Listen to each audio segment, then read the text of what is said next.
Welcome to Film Talk Weekly Radio. This is your guest host, Castle Searcy, with the Santa Fe International Film Festival coming up this October. Submissions are already open.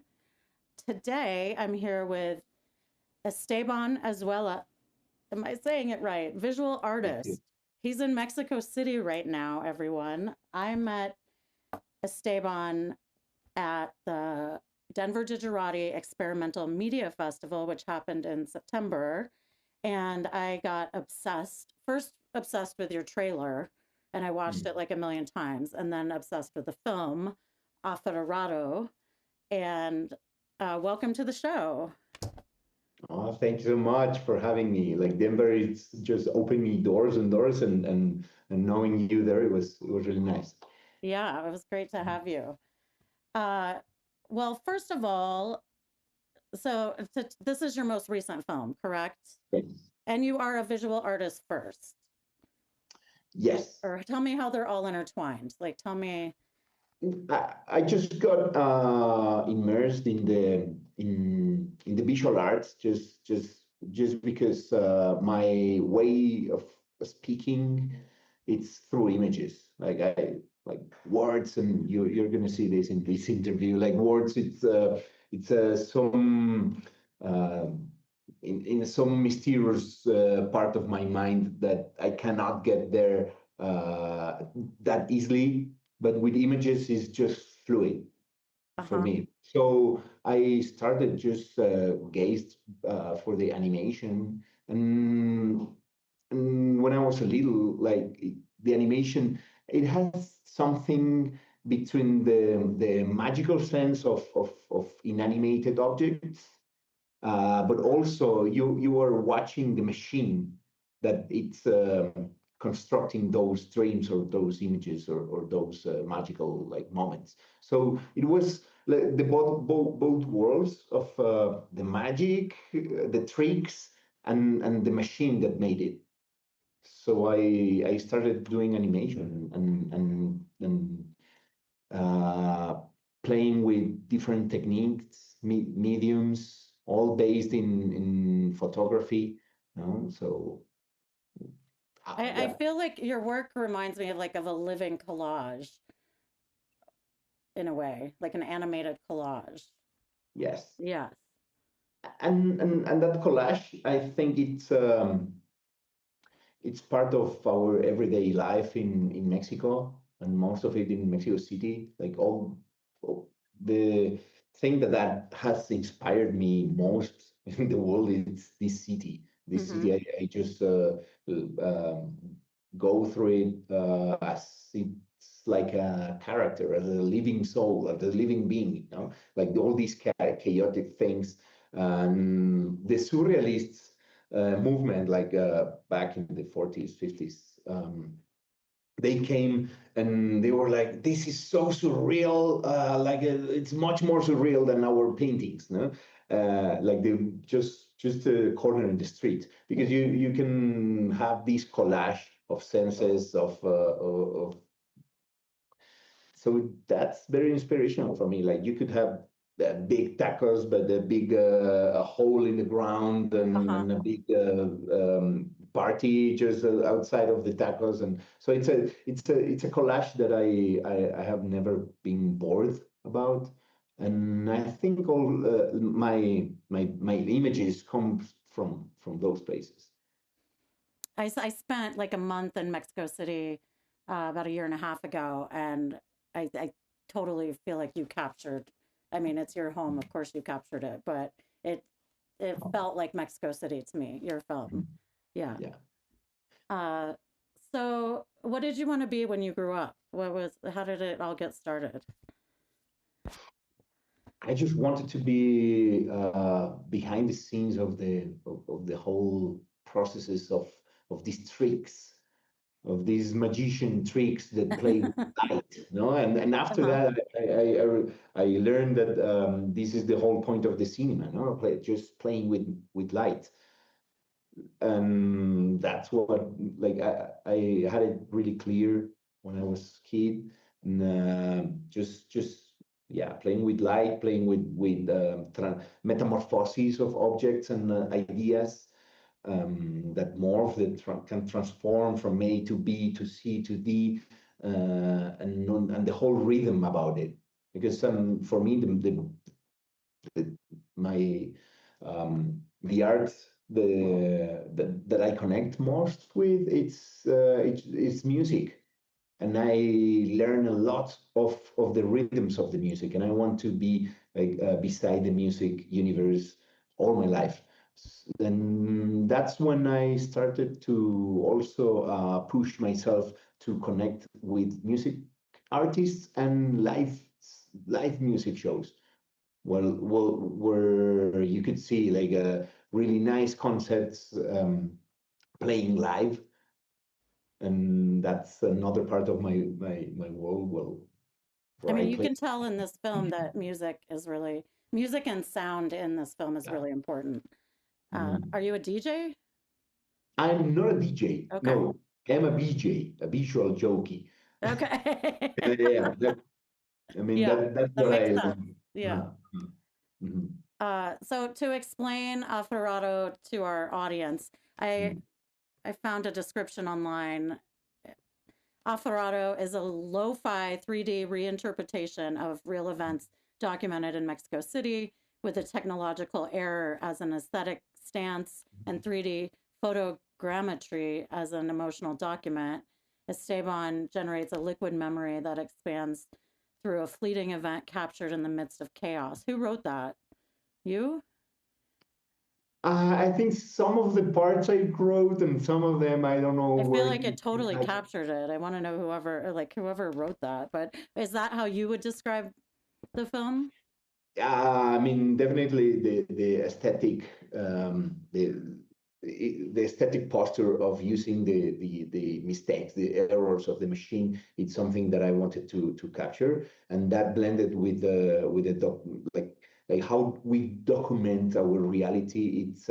It's just an emotional process, and living in this era, having lo-fi memories, it just makes sense to me.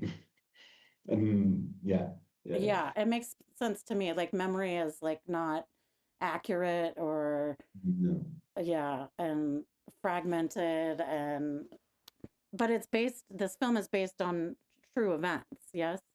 Yes, it's because I situation in lots of parts of the world, but in Mexico City, well, in Mexico in general, last 20 years has been like really rough in violence spectrum, and I started to do films with anger, like having a response with anger for these situations. And back in 2016, I made a couple of films that were like really like hard to see because they were like violent, like very stroboscopic. To like give back some of those violence, in response. And so I quit that, and I wanted to, because yeah, I cannot hurt anybody. I cannot. I mean, there was no point to have it. Like now for me, Did anyone say anything to you that made you quit or you just realized this is no. not what you want to do? I I prefer to move to the origins of the violence, to understand the origins of the violence in a common family in our times. Like what are the decisions that make you to be involved in, in any way of this Uh-huh. pyramid of events. No?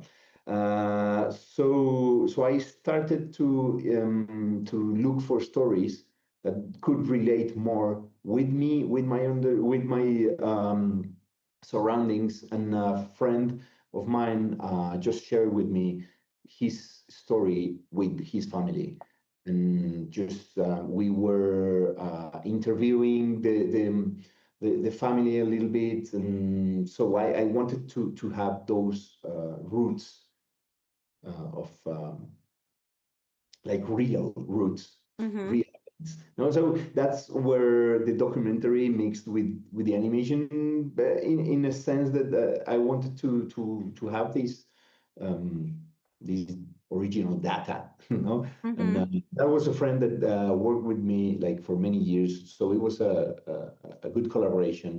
He's a musician, so we built up a couple of projects together, Raul, and uh, yeah, so that's the origin of And the story. is the imagery in the film, is that real data too, or like is it in any of the real people that this story happened to, or the places? Not the people, because this is based on 90s. Okay, it feels 90s.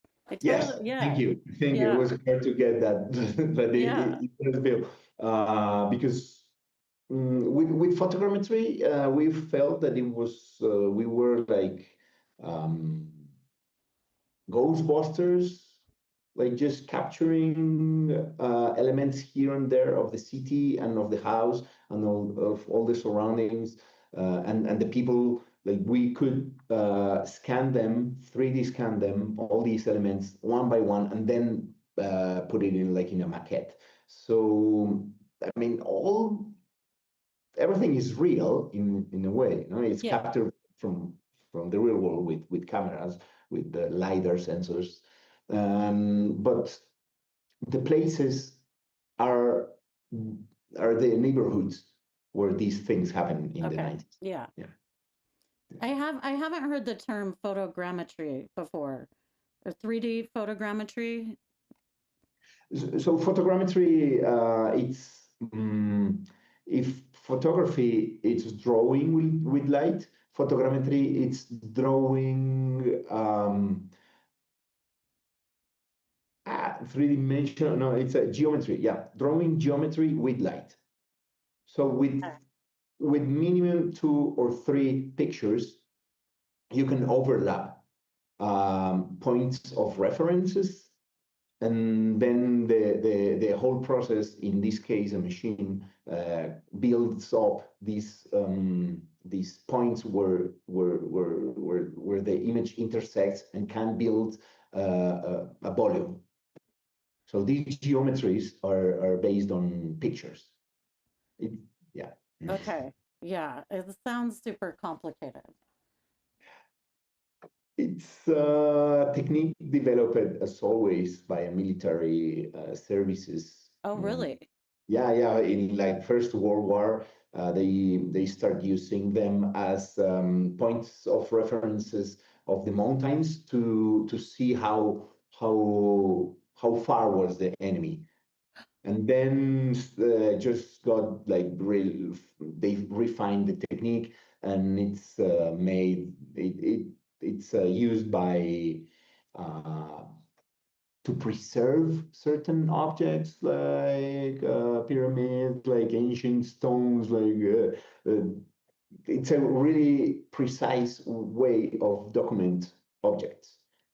Hmm.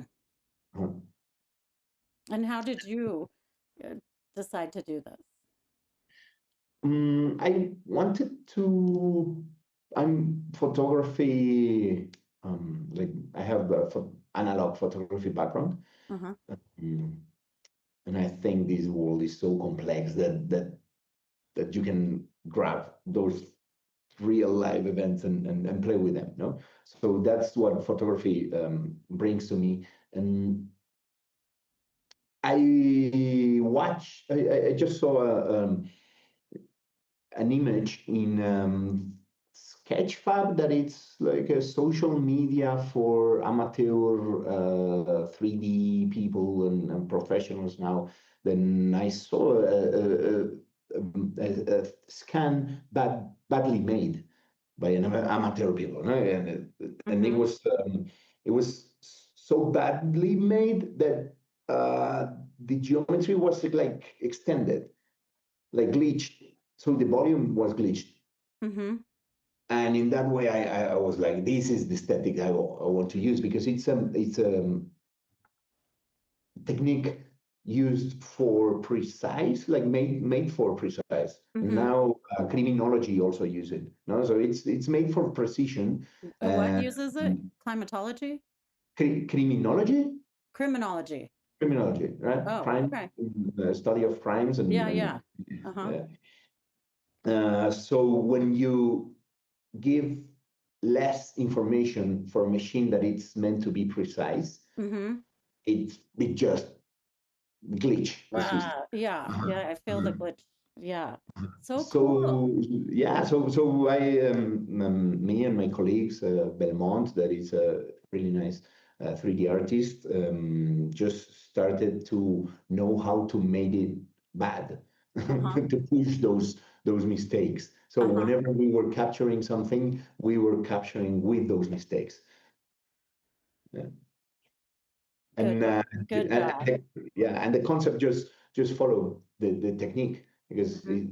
it's a lost soul remembering his last day, his deep memories, and just it's a deep glitch in his memories. No, it's a Uh-huh. fragmented Uh, version of his life.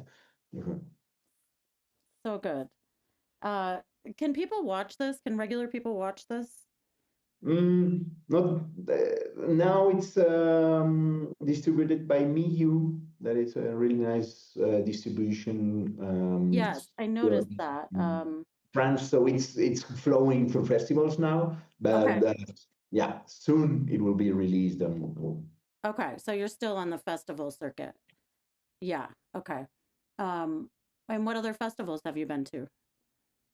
um, well, we won Clermont-Ferrand.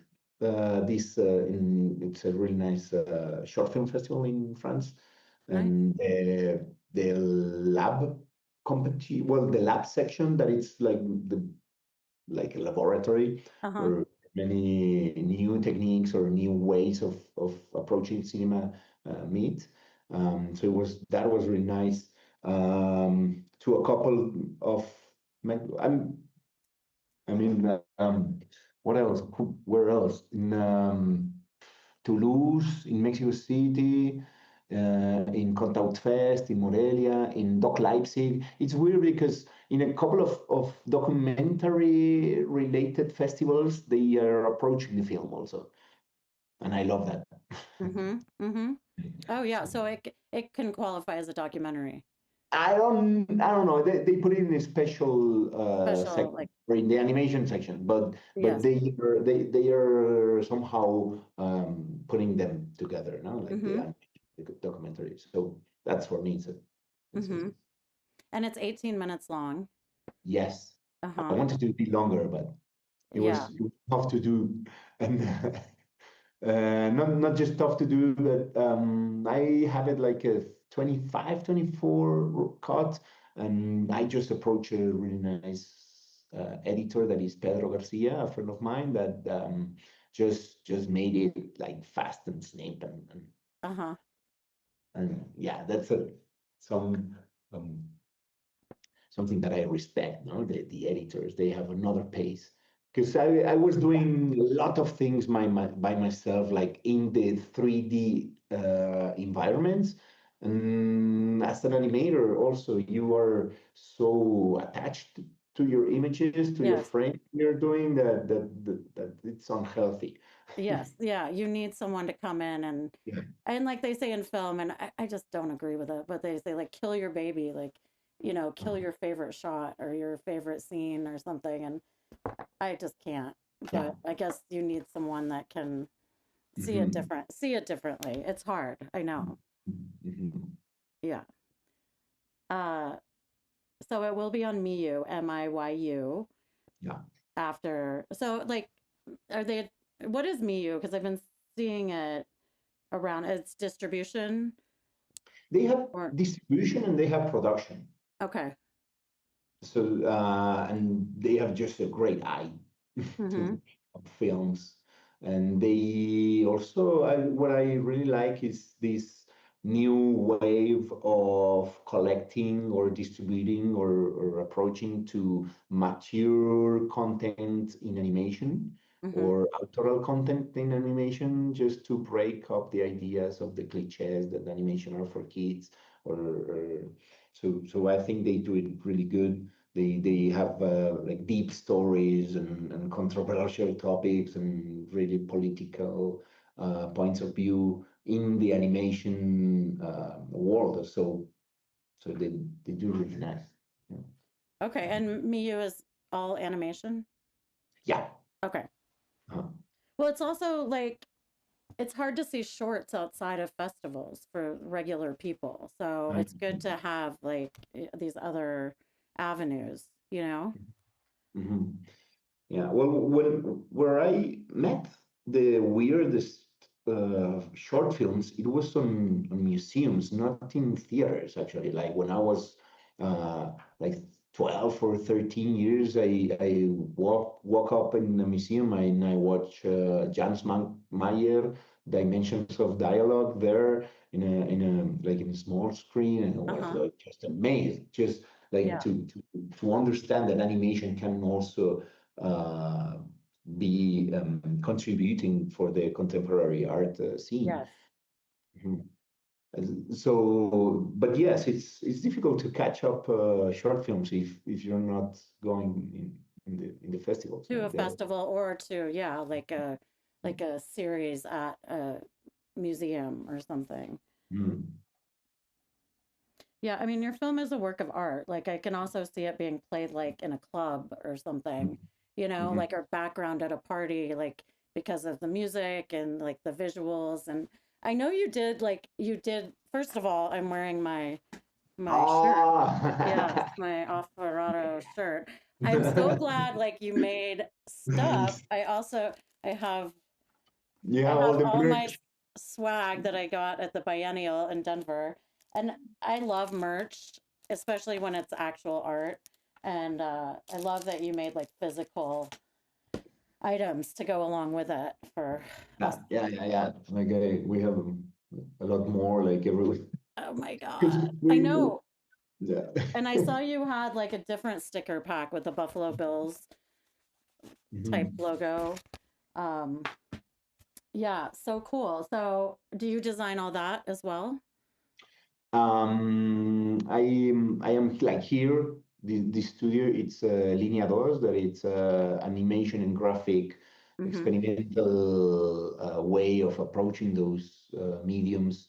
And we are now 10 people. So we are designers, animators, filmmakers, painters. So we just love marriage. Yes. Well, And yeah. it's for in this case for the film, it's a nice way to expand Yes. the cinema or the concept that you can have with the film, because Yes. this film we made it in 10, 11 years. Really? uh, yeah, it was hard, and we have so many images, like remnant images or remnant ideas Yeah. all these years, that we wanted to also be pushing another 10 years of being in the system, in the ecosystem of our friends, of our lives, no? Yeah. So all these merge, I think it's a way to extend the life of the film. I love merch too. And like especially like I'm really interested in this space between like fine art, like paintings, originals, and like a sticker. Like whatever's Hmm. in between there. And yes, it used to only be prints, but now Hmm. there's stuff like this, which I consider art and will like hang on my wall, you know? Yeah. And like if maybe you're paying like a lot more for stickers, but they're art. Like it, and like Mhm. any kind of physical item that's somewhere in between, you know, a painting and in your case, a film. Yeah. You know, in a film, like you can't make your, I mean, usually make a print of it, you know, and a copy. Mhm. So this is like a way to take it home and Yeah. remember it, you know. But they did something cool at the biennial. So you, in addition to being at Denver Digerati Experimental Media Festival here, it was around close to the same time as the biennial, or you came back. and the Biennial of the Americas also happens to be in Denver. And you did a live physical art show with your film. Like, Mhm. talk about that process and like, have you done that before? This is a place where I want to go, Uh-huh. to extend the images or the animations of the films that I create to a more another place, another rhythm of getting those images. Uh-huh. Because what you have as in a cinema, in a theater, is that you are seated Yes. and the place is dark and you cannot move. So, Yeah. so the concentration in your mind just plays different as in an installation. Mm-hmm. And with this Aferrado, the whole concept, it was hard to get, and it was very cognitive process. And some of the things that I like about playing with animation is that it's not that cognitive, and you don't have to be like 100% sure of the concept that you are putting in one frame. You just maybe the blending of the frames, it is the concept, Mm-hmm. and you can push that with video art or installations. And this place that Sharifa, the curator of the Digerati, invited me to do, it's something that I'm willing to do. I'm really happy that the doors are opening, and it's another way of representing animation, no? Or just watching animation. We put steel metal sheets, Mm-hmm. like 1 by 1 meter, hang it with chains and project them project the loop, like a 10-second loop onto Uh-huh. that. It was And so cool. I'm I glad went to to hear it. that. Yeah, it was so cool. Uh-huh. Yeah.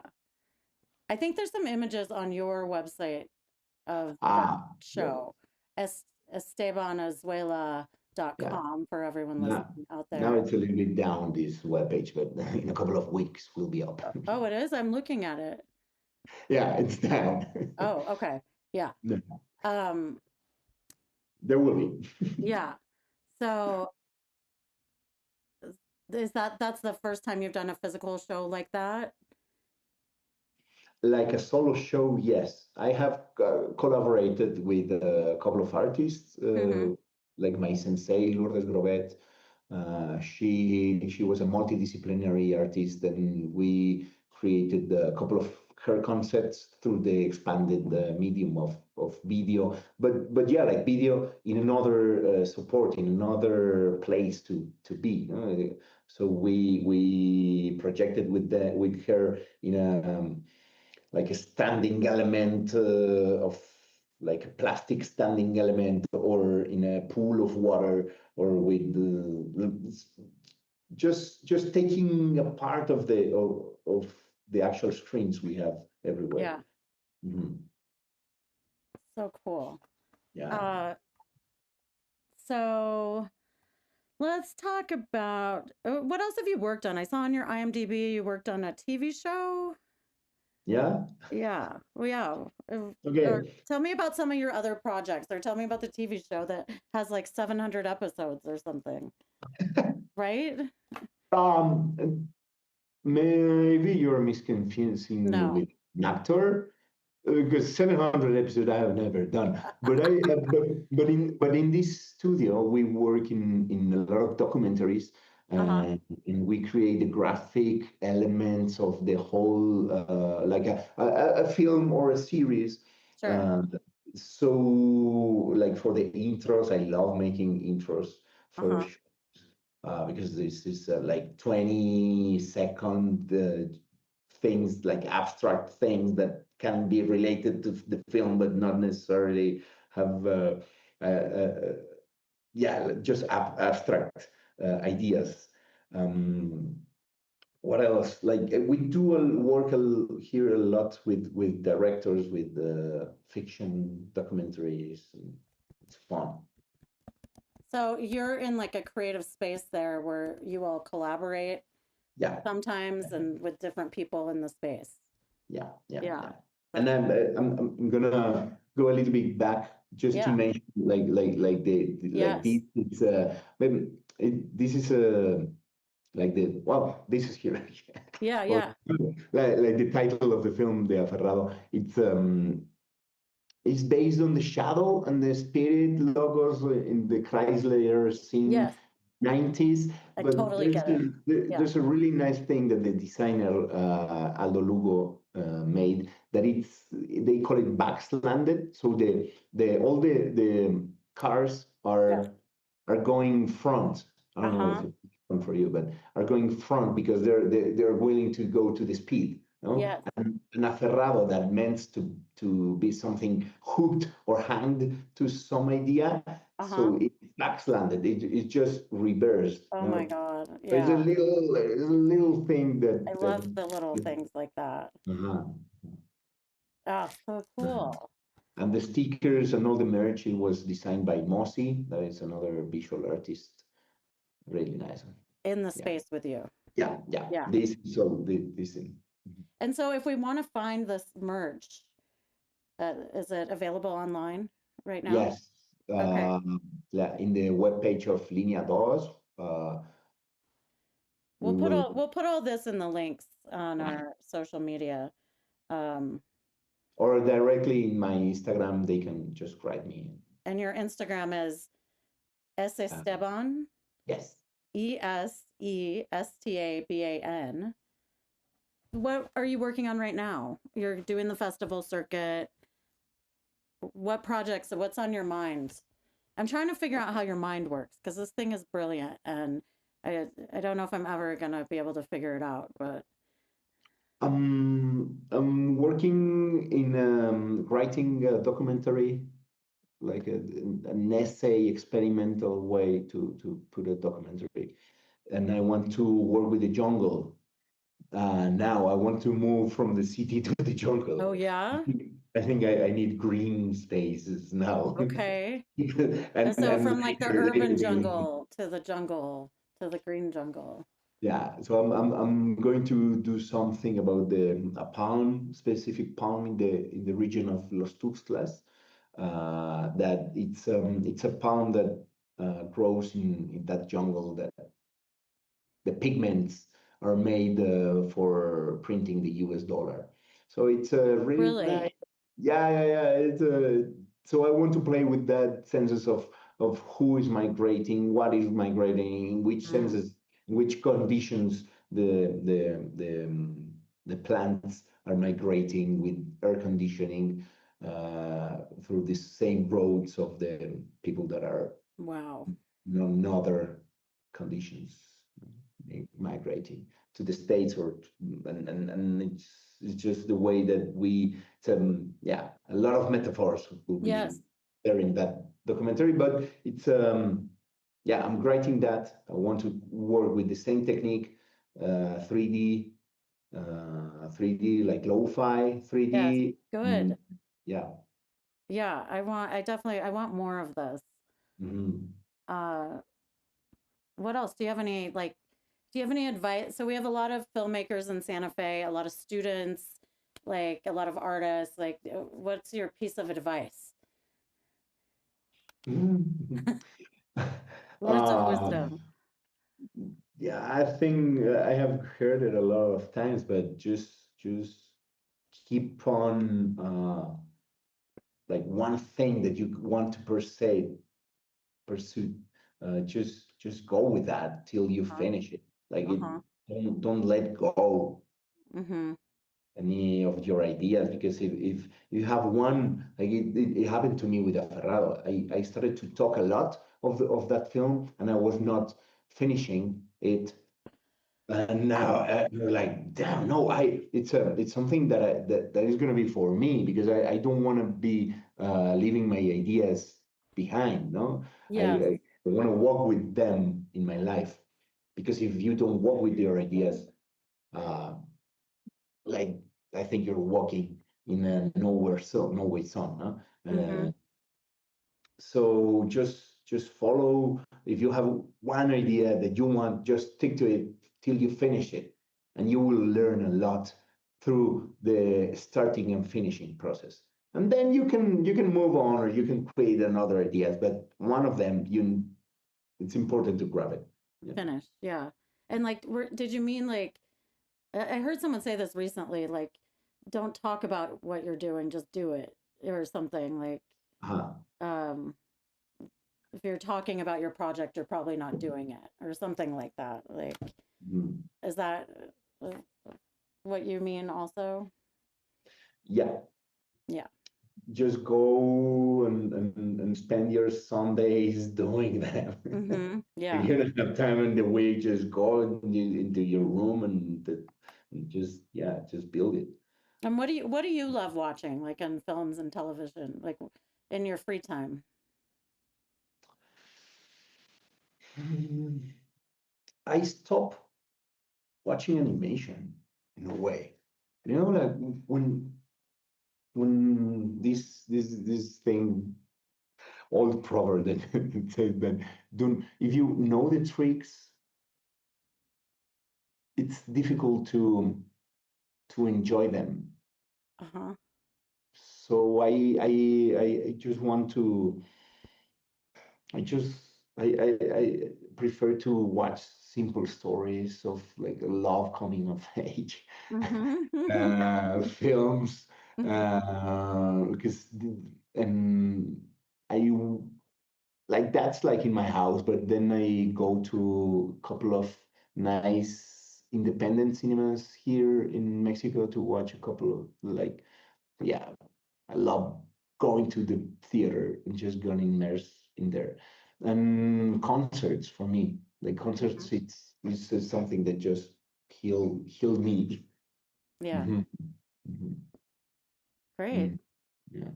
I think we're pretty much done here. Maybe we're even a little over, but thank you so much for joining us. And I really appreciate you. I don't know if I know exactly how your mind works yet, but it's just so awesome. And it just really speaks to me, and I could watch it over and over.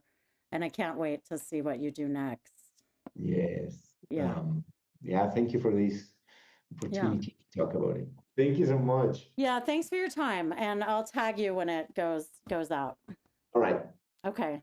Thank you, Okay. Esteban. Okay. Ciao. Take care. You too. Bye. Bye.